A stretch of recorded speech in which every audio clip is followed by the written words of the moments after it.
On Monday the 23rd of June at 12 o'clock, our Big Give CrowdFunder page will launch. This is part of the Small Charities Week, and it will run until 12 o'clock on Monday the 30th of June. We have the potential to raise £20,000 for our charity in that week.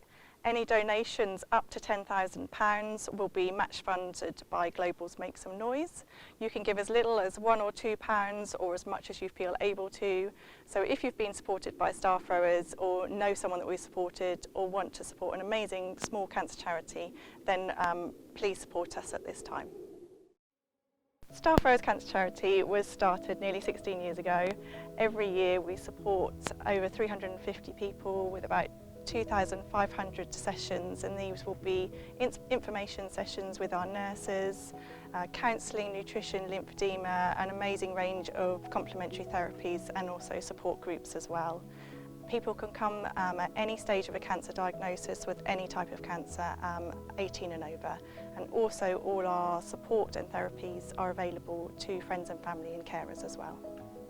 So I got diagnosed with stage 4 breast cancer in September last year, just before I turned 30, which was obviously awful, doesn't really describe it. Kind of turns your whole world upside down and you feel like completely lost, to be honest. I first came to Staff Rowers about 6 or 7 years ago. I'd been diagnosed with a form of blood cancer back in 2006, but I hadn't needed any treatment. It was one of these things where it's just watch and wait.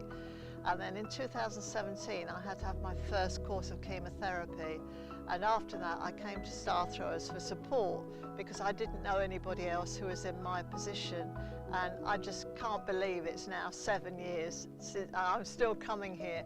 I've had altogether 3 lots of chemotherapy, and as I say, the support has been absolutely brilliant, really good. Kind of the process of getting diagnosed, you go to the breast clinic, you have all your biopsies, all your tests done, you go through so many appointments before you even see your oncologist. By the time you see your oncologist, you don't really know what's going on anymore. You just want a plan. You don't know if you're dying, if you're going to be okay, and it's just, I don't think I can put into words how stressful the whole experience is. So I started treatment in November, which was 6 rounds of chemo, which I've thankfully done with now. I finished that a couple of months ago, and now I'm on treatment for life. So there's kind of no escaping from the cancer. Your whole life changes and you can't plan more than 3 months ahead because you've got scans coming up. You have to change your thought processes, your behaviour, everything about your life changes. And so I kind of found out about Staff Rowers because I found this support group of women that had been going through the same thing as I am, and they all use Staff Rowers. A couple of weeks after I see my oncologist for the first time, this letter comes in the post and I just sort of freaked out. I remember just opening it, reading, and sitting on the floor in my kitchen and crying because I didn't know what was going on or who to talk to. You sort of think when you get cancer that you have an oncologist at your beck and call, and that's not the reality. I mean, the NHS are incredible and I love my oncologist, she's great, but you see them sporadically. And so if you think of questions in between, you can email them, but there's not really that outlet for going through your notes and just sort of understanding what's going on. So I messaged this group of women and said, I don't know what's happening. I've got this letter, I don't know what some of these words mean. I know it doesn't change my treatment plan, but I just don't understand what's going on in my own body, and that's terrifying. And I think within about 5 minutes, I got 20 messages back from these women saying, go to Staff Rowers, go and see the nurses at Staff Rowers, they're amazing. I thought, okay, I really need to go and talk to Staff Rowers now. So yeah, I called them and I got in to see Tina, the nurse, the next week, and we just sat down. She took all of the notes that I brought with me and we went through it line by line, step by step. We talked about what each of the words meant. We talked about what my treatment plan was and why it was a great treatment plan. And I kind of left just feeling like, okay, I can do this. It's like I'd regained this little bit of control again, this bit of understanding about what was going on, and that yeah, meant the world to me. Today I've been to Pilates, which explains why I've got my legs out. We've also had an art therapy class. On Thursday I come to a craft group, and there's always something going on here, and of course the shop is a big attraction as well. But I've met so many lovely people, and it's just great to speak to somebody who's in the same boat as you. Sometimes you just can't talk to your own family because it's too close, and sometimes you just don't want to worry them. But coming here, everybody just opens up and you know you're quite safe, which is lovely. Yeah. So I walked in and it was November, freezing cold outside, raining, and they had the fire going and there was comfy sofas, and it was just really warm and cozy and so different from all of my other experiences. You go to so many appointments, you spend your life in the hospital or at the GP, and it's all very clinical, which is fine, but you kind of get to the point of feeling you smell the hospital or you see the hospital lighting, and there's this trauma response that comes up because you remember how you felt at your diagnosis. You're back in that room and you come here and you can talk about it freely, and people treat you like they do at the hospital, where they're sort of not scared to talk about cancer. You don't get that awkward head tilt that you get elsewhere, and you don't get pity.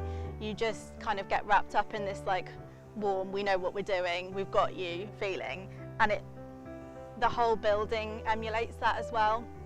So yeah, it was just lovely to have somewhere to go that was not clinical, that felt really homely and safe.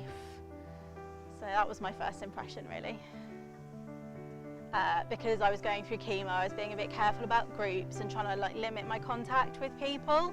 So I'm hoping I can start using some of the like fun therapies like massages soon, just to kind of relax me and get me back into the swing of life a bit. But one of the lovely things about staff rowers is they take care of your family and carers as well. So whilst I've come to see the nurses and the nutritionists to talk about those like practical things and emotional support from them both as well, my family and my husband have been able to come and get away from our situation a little bit, so use some of the other services like hypnotherapy, counselling, Reiki, massage. I think we've been through quite a lot of the list now.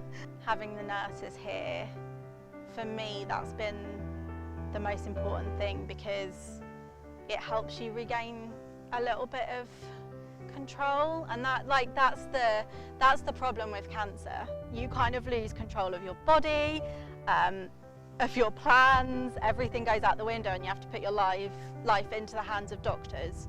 And there's not really a lot you can do about how you respond to treatment. You just sort of sit there and hope for the best.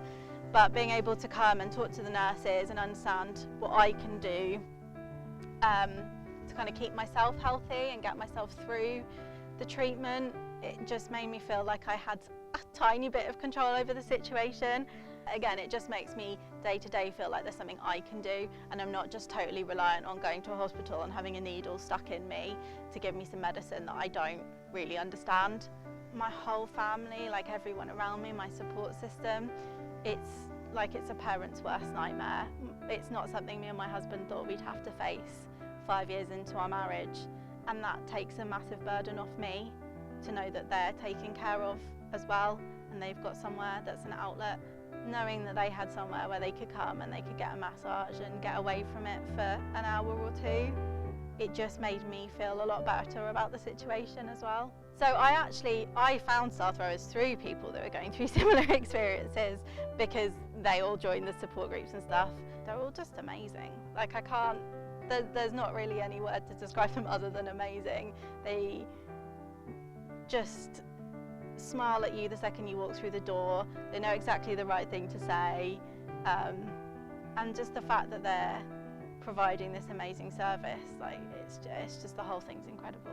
I was really paranoid about using services, because you go from being this capable person that's going through your life, you know, you're the one giving to charities or helping out with things, and suddenly to have to use one, it's a sort of weird thing to have to do, to ask for help. But yeah, no one's ever made me feel like I was taking advantage here. and I honestly wish I'd done it sooner. I mean, I only did it like a month, 2 months into my diagnosis, but I wish I'd come the day I got diagnosed, because I think it would have made me feel so much better. Anyone who is going through cancer, has been through cancer as well, they are here to help you get your life back on track. For people who I know that have sort of been told you're cured, there's this moment where I think they're like, I don't really know what to do now, and Star Throwers is here to help with that. And for anyone whose partner or child is going through cancer, they're here for you too, and that's really important.